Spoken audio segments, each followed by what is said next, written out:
Hello, my name is Marcus. I'm the compiler of a collection of therapy quotes entitled Psychoanalytic Self-Awareness Quotes. This is TQ 50 to 53. Therapy quote number 50. Projective identification. Defense mechanism in which unwanted aspects of the self are projected onto another person. It allows one to distance and make oneself understood by exerting pressure on another individual to experience feelings similar to one's own. So we mentioned earlier that one of the reasons projective identification is used is because misery loves company. Quote, misery loves company, right? But generally, one of the reasons is so that we can see that another person has the same feelings we have, and we have the company. So we're on the same emotional page, I guess, or there's a sense of maybe he can understand me because we're feeling the same. So remember, in the previous video, we can use projective identification as communication. Okay, so a person doesn't know what they're feeling. They provoke someone to feel something with the hopes that the other person will say, are you feeling such and such? Because I'm feeling it. Maybe you're feeling it.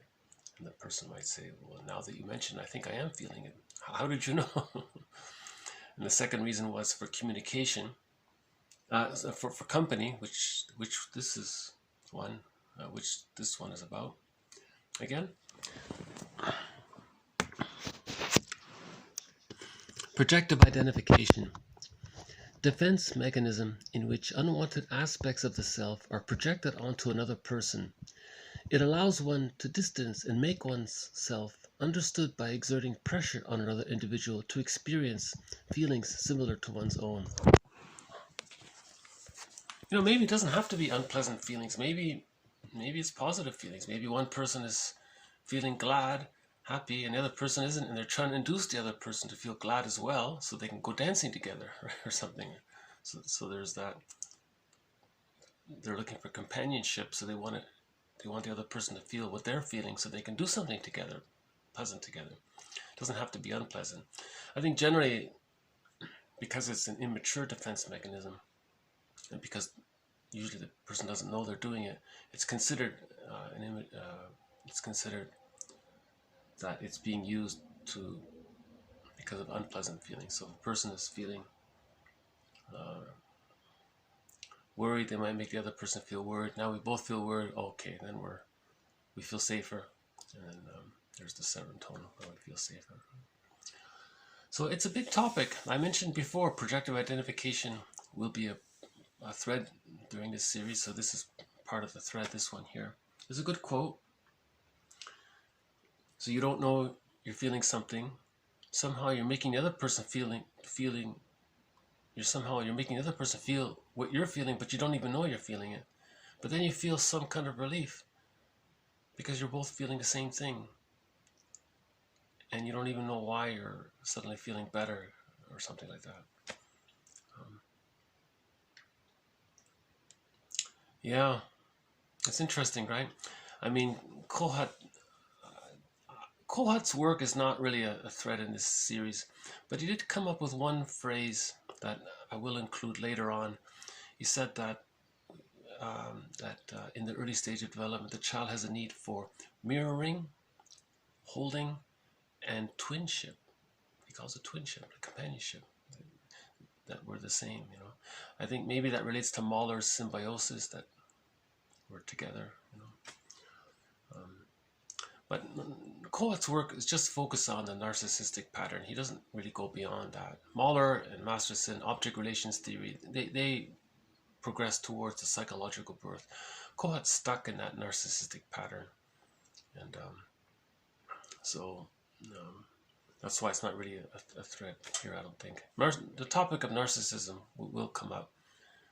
And Coates' concept of self-object needs will be a topic for another tweet. See there again, notice he puts those terms together, self-object as one word.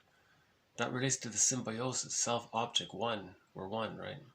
So the child, the baby and the mom are one, self-object. And he puts it very clever, he put those two words together, self-object needs. So the baby, when he's bonded with the mother, when he's fused with the mother in the symbiotic stage, he needs attunement, the mirroring, he needs holding to feel safe, and he needs, and the twinship is from that as well, right? Yeah. Think about someone feeling playful. They want to make their partner feel playful because they want to play. Yeah, I mentioned that already, right? Okay, so that's TQ50 on projective identification. Let's move on to TQ51, which is about attachment theory. That's another thread in this series, attachment theory. This quote is a little bit longer. It covers both secure attachment and insecure attachment. TQ51.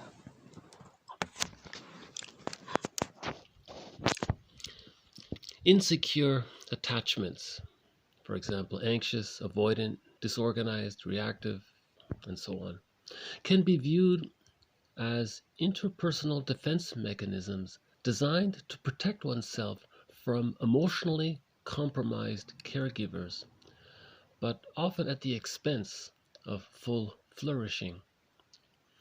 Secure attachments make possible the processing of loss.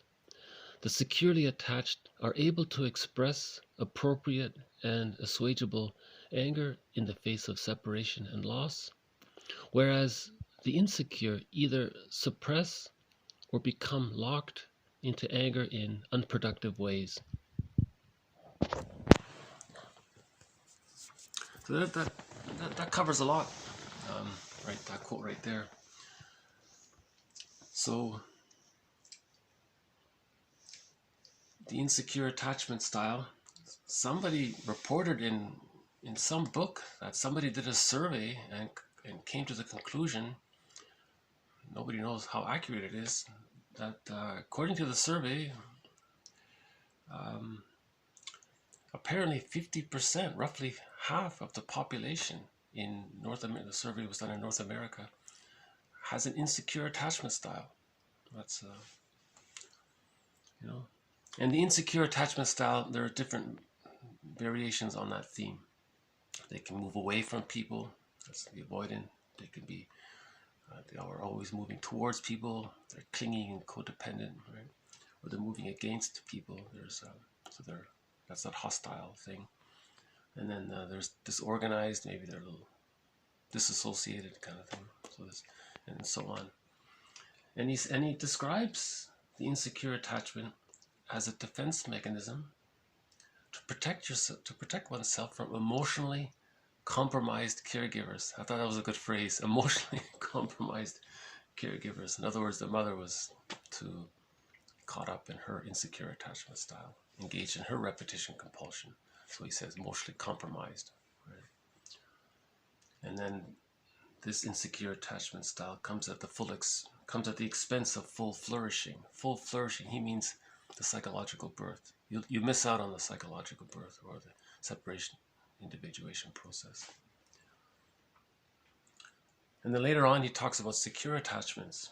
If you do have the secure attachments, with the secure attachment you're able to explore and further explore and come back for refueling, and you internalize those holding functions, and you can self-soothe because you internalize mother's self-soothing function. So you internalize the positive mother and you can carry that with you, and that allows you to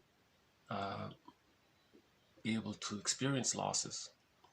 So he says in the future, so if you start off in life with a secure attachment, later on you experience a loss, you can express your emotions related to it. Your ego, your nest can handle the egg, the emotions. It's you can express your feelings in appropriate and assuagable manner, right? So you can go through the mourning process. Right? Now, if you're cursed and you started off with the insecure attachment, then if then later somebody called that a psychological predisposition to complicated grief. So if you have that insecure attachment as a child, and later on in life you lose somebody, now you're into complicated grief because you don't have enough of a nest, psychological nest, to express your emotions. But the emotions are going to come out. So therefore the emotions come out in unproductive ways. In unproductive ways. It's going to either hurt yourself or it's going to be damaging externally or some other way. I think someone called him, I heard one older macho man call himself a curmudgeon, he said. So I think he was maybe referring to this, he doesn't know how to express his anger. So he became a curmudgeon, he said. A miserable old guy, right? And every little thing makes him angry. And so, you see, complicated grief has a lot of overlap with PTSD. It's kind of like a delayed onset. See, an insecure attachment is a developmental trauma, and then later in life, it's onset by losses can bring it up. So now we can say delayed onset of trauma, and then there's the PTSD. Right? So that's attachment theory and trauma are linked together. So I'll do it one more time. TQ 51. Big topic. Insecure attachments. For example, the anxious style, the avoidant style, the disorganized style, the reactive style, the disassociated style, etc., can be viewed as interpersonal defense mechanisms designed to protect oneself from emotionally compromised caregivers, but often at the expense of full flourishing. That's the unlived life, really, stuck in the repetition compulsion. Secure attachments make possible the processing of loss. The securely attached are able to express appropriate and assuagable anger in the face of separation and loss, whereas the insecure either suppress or become locked into anger in unproductive ways. So that's that curmudgeon thing. He's seething with anger all the time, unproductive ways. The productive way would be to express it with a caring witness, to talk about it, put it in words, to symbolize it, to feel it. And you have that ego structure to be able to accept a loss. And so you can see that connection there. From an insecure attachment leads to a predisposition, a pre-setup, whereby in the future, if there's a loss and you can't mourn it, now you're into complicated grief. And remember from earlier videos, to heal grief, you need whole object relations. You got to work towards integrating the different parts that got fragmented because of the insecure attachment style to give yourself that inner secure attachment, and then one can move forward from that. So yeah, that's a major portion of attachment theory, and that's definitely a major thread throughout this series as well. I'd like to do it one more time because of the importance of this topic.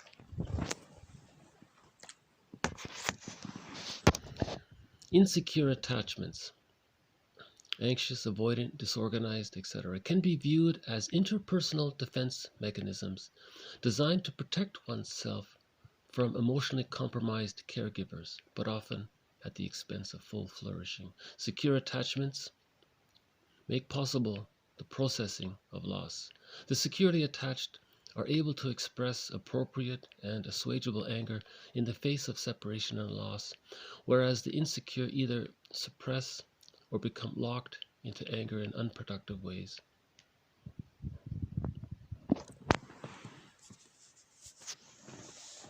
That's what Robert Bly talks about this. He talks about the guy who, he says his father always told him to don't express your emotions, keep it in, keep it in, keep it in. And So he was dealing, so Robert Bly's father was dealing with an insecure attachment style. And Robert Bly broke the chain. He changed it. You see, he's an example of the hero's journey. He didn't want to absorb that intergenerational trauma and pass it on. So he did the work. He went through the midlife phase and started reading and writing poems and all that. Poetry was his path, he said, and psychology. You know, Robert Bly has another zinger. He says, you know, if you don't read at least a little bit of psychology every day, you're nuts. You know?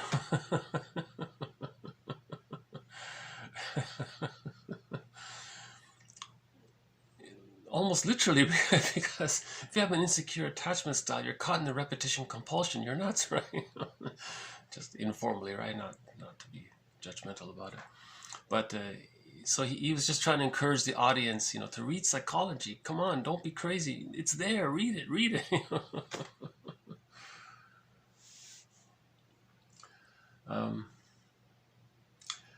So let's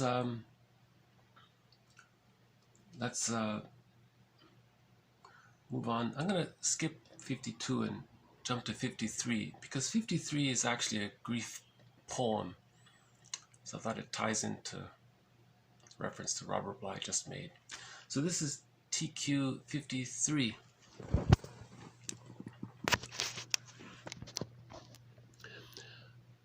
A great hope fell. You heard no noise.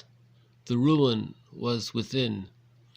O cunning wreck that told no tale and let no witness in. Yeah, that's a poem by Emily Dickinson. And Robert Bly always repeated the poem, so again. A great hope fell. You heard no noise. The ruin was within. O cunning wreck that told no tale and let no witness in. Yeah, so that's a